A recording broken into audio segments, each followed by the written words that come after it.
roller derby fitness test is designed to measure 5 major elements of derby fitness: strength, agility, power, core strength, and endurance. There's a 6th element that you also need: flexibility. And while it's not to be underestimated, it's outside of the scope of this test. The test is designed to be done at the beginning and the end of most roller derby athletics training programs, or on your own about 3 to 4 times a year. Before we get started, here's a few tips to help you get the most out of the test. Attempt the test on a day when you feel relatively fresh, so not the day after a bout or a really hard training session. Do all of the exercises in order and do the same order each time you do the test so that you can compare apples to apples each time. Use optimal form at all times. Watch the video, check your form in a mirror or ask a friend for help, and make sure you're getting it right. And finally, remember that the only person in this test that you're competing against is yourself. So don't worry about it if your scores aren't where you hope they would be. That's why you're here, to improve. So try your best, and just remember, Booty loves you even if you can't do full push-ups. With that, let's get cracking. The cadence push-up test is first. You'll need a metronome or a digital metronome set to 40 beats per minute. You'll do 1 push-up for every 2 beats of the metronome. That's 3 seconds each. It's the top beat that matters. The bottom beat is just a guideline. Keep going for as many reps as you can while keeping in time and maintaining good form. Stop after you miss 3 cadences in a row. Your score should exclude these last 3 reps. Some points about form. In the down position, your elbows should be making about a 45-degree angle with your body. Your wrists should be about shoulder width apart. Bend all the way to 90 degrees at the bottom of the push-up. Get someone to watch and keep you honest. If you can't yet perform full push-ups, no problem. You can test yourself doing knee push-ups like this. The agility test is up next. Here you'll just need to tape out a cross on the floor, about 3 feet by 3 feet, as shown here. You'll also need a stopwatch or a countdown timer. Begin outside the back left corner of the cross.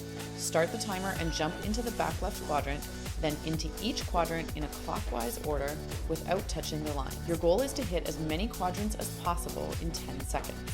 It's best to have a friend help you time and count. Here's the test at full speed.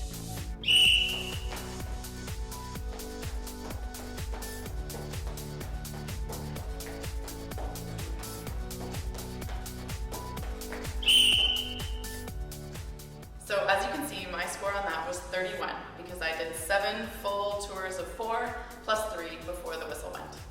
Do the test again going counterclockwise.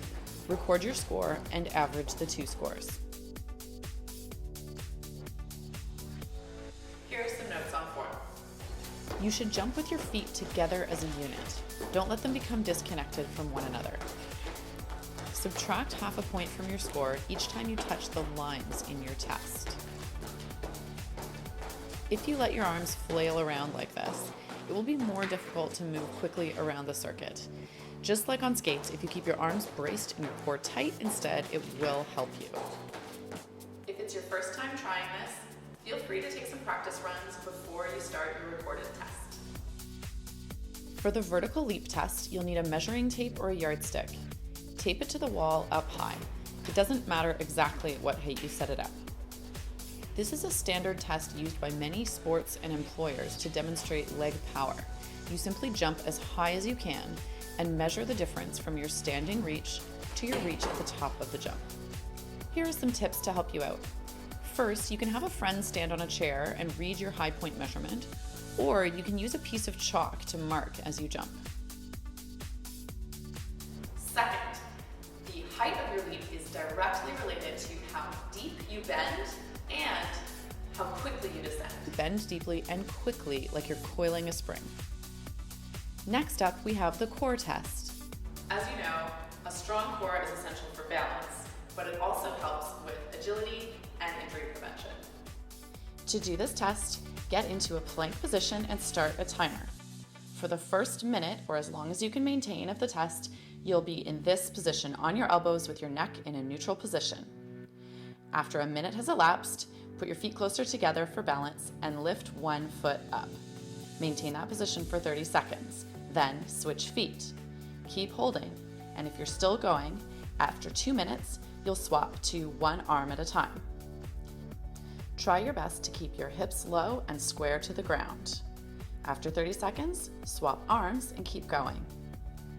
After 3 minutes of sustained planking, you are going to switch to one arm and one leg at a time. Again, trying to keep those hips down and your shoulders and hips square to the ground as best you can. Another 30 seconds on the other side. And after 4 minutes, if you're still hanging in, you're doing awesome.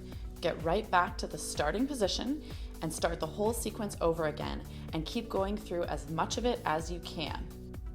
Here are some notes on form. While you do this test, watch out for piking your hips up or letting them sag down. Also, avoid turning your head down, looking at your feet. This puts your neck out of alignment. Instead, try to keep a straight line from the crown of your head to your heels.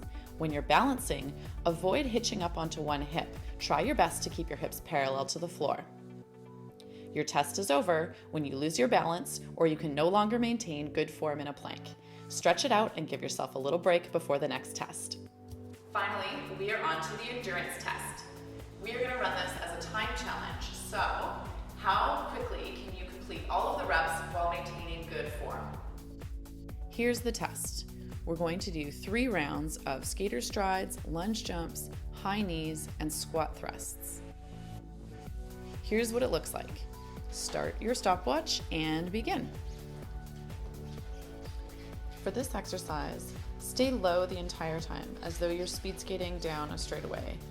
You don't need to pop up in between, it's not a big jump. Here, both knees should form 90-degree angles in the down position. Keep your front knee aligned over your front foot, and keep your torso upright. Try not to lean forward.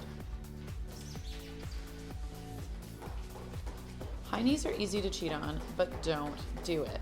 Knees up to at least your hip level each time. Go slower if you have to. The way to count all the reps in the test is by total number of reps. So 20 skater strides means 10 per side, not 20 per side. Same with lunge jumps and high knees. The rep number listed is a total. The operative word in squat thrusts is squat. So shoot for a 90-degree squat, both here and here.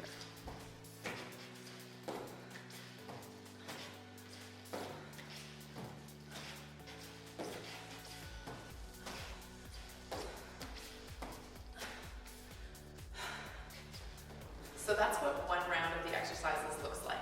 You'll do 2 more rounds in a row without stopping and record your time at the end. Now that you've watched all the exercises, you are ready to go. I want you to get pumped for this test. There is no reason to be nervous or apprehensive. You are going to rock this. If not today, then the next time you do the test. When you have finished the test, please go to the link below and enter your scores into the worldwide database of Derby Fitness. It's completely anonymous, but your scores will help others in the community understand how they measure up to skaters from around the world. You can also print off the test instructions from the website. I'm so proud of you.